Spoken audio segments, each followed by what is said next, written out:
Boomerang ஆகும் உதவித்தொகை அறிவிப்புகள். தேர்தல்ல வாக்காளர்களை சரிக்கட்ட அதிரடியா உதவித்தொகை அறிவிப்புகளை வெளியிட்ட ஆளுங்கட்சிக்கு ஒரு அதிர்ச்சியான தகவல் களத்திலிருந்து கிடைச்சிருக்குதாம். உதவித்தொகை வாங்குறவங்களுக்கு சந்தோஷம்தான், ஆனா அதுக்காக எல்லோரும் ஆளுங்கட்சிக்கு ஓட்டு போடுற ஐடியால இல்ல அப்படிங்கிறது தான் அந்த அதிர்ச்சியான தகவலாம். இப்ப கொடுக்கற மாதிரி ஆட்சிக்கு வந்ததுல இருந்து ஏன் கொடுக்கல அப்படின்னு கேள்வி கேட்கறாங்களாம்.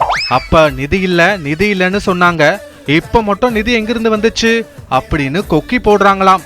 போன வருஷம் பொங்கல் பரிசு கூட கொடுக்கல, இந்த வருஷம் எலெக்ஷன் வருதுன்னு தானே கொடுக்கறீங்க அப்படின்னு ஆளுங்கட்சிக்காரர்களை அதிர விடுறாங்களாம் பொதுமக்கள். இதுக்கு மத்தியில ஆளுங்கட்சிக்கு தோல்வி பயம் வந்துருச்சு. அதனால தான் காசை வாரி இறைக்கிறாங்க.